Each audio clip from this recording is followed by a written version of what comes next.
Welcome back to another video. Please subscribe to the channel and like this video. In this video, we're going to discuss how to get stuff done, how to be productive and to get through the things that we want to get through. So I don't know if this resonates with you, but I hear this a lot, especially in my workshops and in my one-to-one therapy and just speaking to people. They say to me, Joe, I just feel so overwhelmed. I've got so many things to do, or I've got this massive task and I just can't get it done. And as a result, I shut down because it just feels like it's too much. Now, of course, shutting down doesn't help because if you shut down, you're losing more time, which creates even more pressure. So it becomes this like vicious cycle of getting even more and more overwhelmed until we just either break or we just like spend the whole night going through it, which is obviously not very healthy. So what is something that we can do? Now, of course, there's a whole emotional intelligence to that, and you can listen to my emotional mastery system. There should be a link below. If there's not, that means it hasn't yet been uploaded and available. But if it's there, go ahead, check it out. But on a simple level, what can we do? Now, being overwhelmed simply means there's too much to do and not enough time or not enough energy. And a big problem that I find, and this is just one part of it, a big problem that I find is that our brain can only take in so much information. Our brain can only focus on so much. And even if you can multitask, at the end of the day, there's only so much you can do within 5 minutes or within the next minute or within 30 minutes. So when you're telling your brain all the thousands of things that you've got to do, it's just an overwhelm. It's literally like opening up 100 tabs on your computer, right? It's only got so much processing speed and memory and all the other stuff to make it work that if you open up too much, the computer's going to start to slow down because it can only run so many tasks at one time. Our brain is no different. So when we're telling our brain all the stuff that we've got to do that would literally take 10 hours or even a couple of days or even a couple of months, and in one moment, the brain's going to shut down. It simply cannot deal with that overload. So we've got to chunk. We have to cut back. And instead of focusing on everything that we have to do that we can't do right now, which is it's just impossible and therefore we shut down, let's start focusing on what we can do. Because I talk about this a lot, and this is an idea that I share with my clients and in my workshops, that we live in one or two spaces. We either living in a space of I can't, in a circle of I can't, which makes us feel like we can't, which makes us feel out of control, which makes us run away from things, or we live in a circle of I can, thinking I can, and feeling that I can, and believing that I can, and therefore we do, and it becomes reaffirming, because then you go do, and then you probably get a good result, and therefore that reaffirms and make the circle bigger. And the same is true for the I can't circle. So when you're focusing on the massive project that will take 2 months or 20 tasks that you've got to do that will take a whole day, you start getting into the I can't circle because your brain simply can't focus on so much information, and your body, your physical body, simply can't do 20 tasks in the next 10 minutes. It can only do 1 task. So as soon as you get into this I can't circle, people normally run away and they look for a distraction, or they do something to block out those feelings and those thoughts, which only creates more pain later on because you haven't got the tasks done. So what I want to suggest is when we start getting into that I can't circle because we're thinking of everything that we have to do that we physically can't do within a given moment, let's switch over to the I can circle. And at the end of the day, the only thing that switches you from the I can't to the I can is a change in thinking. I've spoken about this on another YouTube video. The equation for life, which is literally a maths equation, is thinking equals feelings equals behaviors. So if you're thinking about all the things that you have to do that you can't do within a given moment, that's going to make you feel overwhelmed, which means then your behavior, your output is probably going to be nothing. But if you focus on what you can do, well, that's going to make you feel good. It's going to make you feel empowered, and then you're going to go do, which is then going to be reaffirming. So I get people to ask this one question, to think about this one thought. What is the very next step that I have to take to start the process? Right? If you've got a big project, people come to me and they're trying to start a new business and they feel overwhelmed. I'm like, no, you're not starting a business.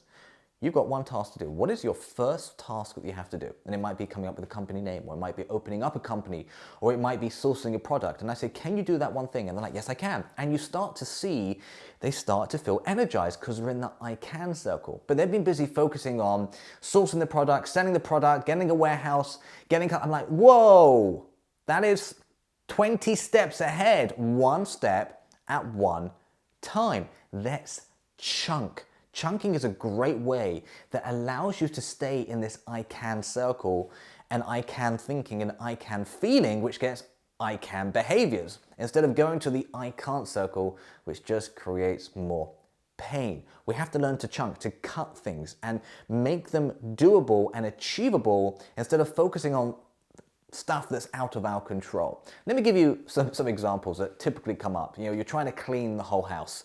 And I hear this, I'm trying to clean the whole house, and the thought of cleaning the whole house makes me want to cry, right? I hear that from people. I'm like, but can you clean the whole house in the next half an hour? And they're like, no. I'm like, why are you focusing on it? Chunk. What is the easiest room to start with? Because always go for the easiest success, because that builds momentum. Again, it builds up the I can circle. And they'll tell me the easiest room is, I don't know, the living room, okay? The living room. I said, can you do the next living room? What is your next task? Your very first step is to clean the living room. Can you do that? And they're like, yeah, I can do that. That's easy. And they start getting that feeling of I can. And I say, your only task is to do the living room. And when you finish the living room, you're going to ask yourself again, what is my next step that I can achieve in the next half an hour? And they come back to me and they tell me, Joe, I can't believe how easy it was. It was actually relaxing and I felt in control and I got it all done for the first time so quickly because I wasn't overwhelmed and my mind was focused on one task. And that is the power of simply asking, what is my next step? What is the next thing that I can do? I can tell you personally, when I used to work as a university chaplain, so I was on the road quite a bit, and there was one stretch of motorway. I don't know what it was about this stretch of motorway. It was like 60 to 70 miles long, and it was boring. Not that motorway driving is like fun, but this particular motorway driving, this particular part of the motor was dead boring. And I never like to stop in service stations. I don't know what it is. Maybe this resonates with you. I find when you stop at a service station, it seems like it's going to be very quick and it's not going to add on time. But once you get out the car and then you go pay for something, you go to the bathroom, it adds on about 20 minutes to your journey. So I try and avoid stopping at service stations at all costs. So what I would tell myself is, you know, oh my God, how am I going to get through the next 60, 70 miles? And I started to realize I'm not. And that would then make me feel like I have to stop. So I chunked. I said, 1 second.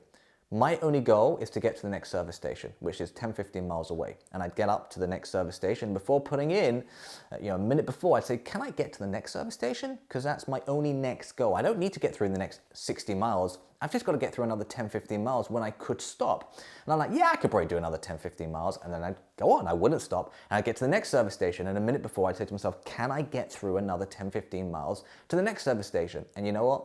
I don't believe, maybe once or twice I stopped because I was very, very tired, but I got away with many times of not having to stop because I chunked. And when we chunk, it becomes a feeling of I can, and from that place we do great stuff and it becomes reaffirming.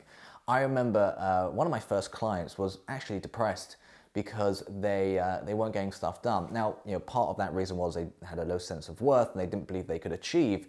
But the biggest part was that they didn't know how to be productive. They were, blowing things up like, I can't cook a meal. And I'm like, you don't have to cook a meal. That's not what you need to do. And they're like, what do you mean? Of course I got to cook a meal. I'm like, no. What is your next step? And this is an extreme, of course, but it worked. I said, what is your next step?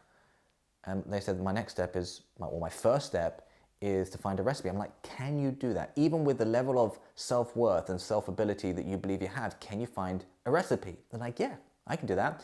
I'm like, okay, and what will be the next step after that? They're like, well, the next step will be then to make sure I've got all the food that I need. I'm like, can you do that task? And they're like, yeah, I can. And we started going, then it's about cooking it, and then it's about serving, and then it's about cleaning up. And we started doing that with all the tasks that they felt they hadn't been able to do for a long time because they've been in this reaffirming story of I can't. And within a week and a half, they were doing stuff, cooking meals and going out to places that they hadn't done in about 10 years. Because instead of focusing on a massive picture that made them feel that they can't and therefore not doing it, which was then reaffirming the fact that they couldn't because the results were, I can't, they started focusing on I can. And when we start focusing on I can and start living in that circle, we're going to start doing things from a very different place. That input of I can is going to create a very different output compared to the circle of I can't. So let's have a think about it. Think about task. Think about stuff that you've got to get done that you've been pushing off. Right? What is your very next step that you've got to do that would take no more than 10 to 30 minutes? Or even if that seems like too much, what is the next step that you've got to do that would take no more than 5 minutes? And when you start focusing on that one task, ask yourself the next question, can I do that? And see the response that you get back. Chunk it down. It doesn't matter if you chunk it down really, really small, but chunk it. So again, let's ask the question that needs to be asked. What is a big task that you've got to get done? Or number of tasks that you've got to get done that you're feeling overwhelmed and in this I can't circle. Let's go to the I can. What would be your very first next step that would take no more than anything between 10 to 30 minutes? If that's too much, do even less. Can you do that? And once you've done that, then ask yourself the question again, what is my next step? What is the very next thing that I have to do that's within my control and within the time that I have, instead of focusing on all the things that I've got to do that I can't simply achieve in the next 20 minutes, in the next 30 minutes. And if you do that, I've seen the results. I've had people come back to me and say they've got so much more stuff done and they're so much calmer because of it, because their mind is focused only on what they can do, not on everything that they can't do. So if you do this, it's going to give you a great opportunity to get more stuff done and to be calmer about it as well.